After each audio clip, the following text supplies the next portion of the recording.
पूनम सिंह और आप देख रहे हैं मोह क्रांति न्यूज।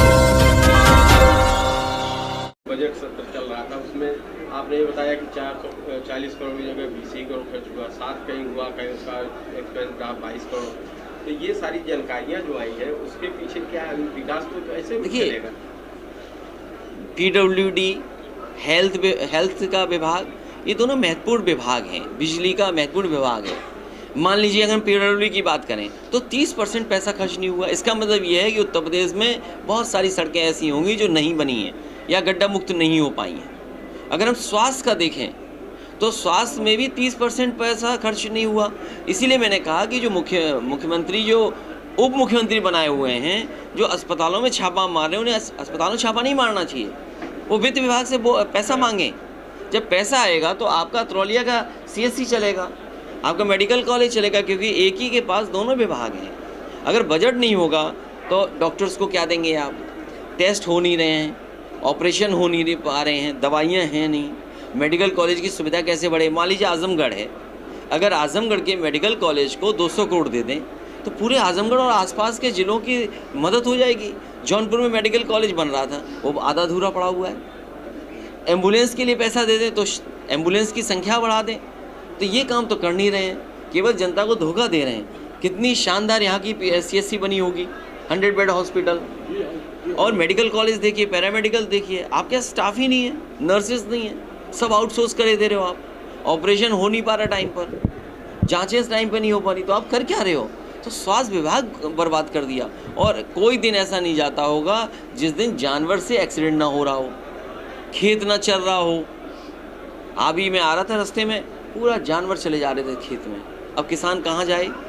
सर्दी भर तो खेत की रखवाली करता रहा, अब ये भी घूम रहे जानवर। और ये लोग जो दुनिया में घूम के आए, मैंने सदन में पूछा उनसे कि इतने देश घूम के आए हो, America, Brazil, Argentina, Europe, England, कहीं सांड दिखे सड़क पर? एक मंत्री खड़ा नहीं हुआ बोला सांड दिखे। तो वहाँ सांड नहीं देखा, यहाँ सांड दिखा रहे हो।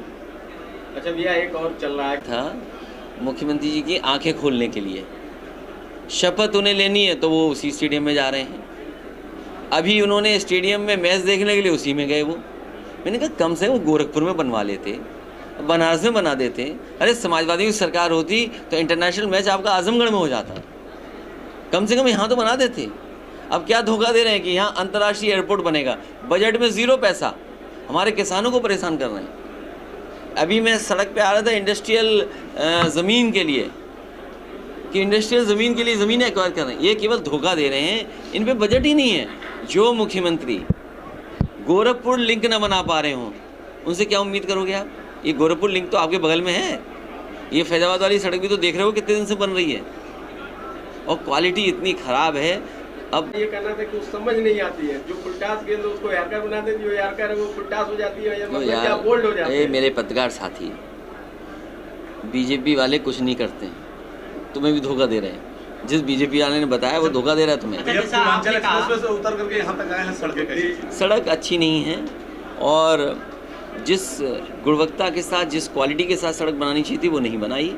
RCC की तो सड़क बिल्कुल बर्बाद कर दी। मैंने कई बार कहा ये RCC की सड़क बिल्कुल क्वालिटी में ख़राब है। और पूर्वांचल एक्सप्रेसवे की जो क्वालिटी होनी चाहिए थी, जितना मीडियन चौड़ा होना चाहिए था डिवाइडर, वो मानकों से कम किया है। सर, आजमगढ़ के सवाल पे कहते हैं कि समाजवादी पार्टी के प्रतिनिधि हैं, तो उन प्रतिनिधियों के लिए कुछ व्यवस्था? पत्रकारों को उन्होंने कह दिया है। नहीं, ये कई बार हम लोग भी कह देते हैं, जैसे इनको कुछ कह दिया मैंने कि बीजेपी वालों ने सवाल भेजा होगा, तो अब क्या करें बताएं, इस पे क्या कर सकते हैं? सवाल देखिए बहुत देखिए ऐसा है, कौन हम विदेश से नहीं, वो भाजपा के पत्रकारों कहते हैं विदेश से लिए। मैंने सुना था, आप मत उलझो इन चीज़ों में, क्योंकि भारतीय जनता पार्टी के पास जवाब नहीं है। और अगर कोई कलाकार इस तरह के सवाल करे तो आपको YouTube पे उनका गाना देख के मनोरंजन करना चाहिए। उसमें आपको बुरा नहीं मानना चाहिए, केवल YouTube खोलिए और उनका कोई गाना देख लीजिए, सुन लीजिए, तो आपका माइंड फ्रेश हो जाएगा, जिससे कि आप नाराज़ नहीं होगे उनसे। कौन? आपने कहा था पार्लियामेंट में। नहीं, मैंने ये कहा कि जो खेल नहीं खेल सकते क्यों खेलना? मान लीजिए हम पूजा पाठ नहीं करा सकते तो हम क्यों उलझें किसी चीज़ से? हम एक अच्छे ब्राह्मण को बुलाएंगे जिसको मंत्र उच्चारण अच्छा कर सके, हमारी पूजा पाठ बढ़िया कराए। अरे भाई जब तुम्हें क्रिकेट खेलना ही नहीं आता क्यों बैट पकड़ करके जा रहे हो आप? भैया अच्छा फुटबॉल के बारे में ABCD नहीं पता, अकेले बैठ के फुटबॉल देख रहे हो आप? अच्छा अखिलेश भैया प्रयागराज को लेकर तो ये कहा, और मेरा कहने का मतलब ये था कि कम से कम गोरखपुर में और बनारस में इंटरनेशनल स्टेडियम तो बन जाता, क्यों नहीं बनाया उन्होंने स्टेडियम? इसका मतलब उनकी खेल की तरफ रुचि नहीं है। 2024 कोई रुचि नहीं है, इसीलिए हमारे खिलाड़ी कहीं पहुंच नहीं पा रहे। अखिलेश भैया 2024 में बता रहे पर ज्वाइन ही नहीं करवा रही, 2-2 साल के साथ वेट करना। मैं नौजवानों से अपील करूंगा, भारतीय जनता पार्टी से नौकरी और रोजगार की उम्मीद करना छोड़ दें। 2024 में इनको सबक सिखाएं, वरना अग्निवीर जैसी आधी अधूरी नौकरी मिलेगी।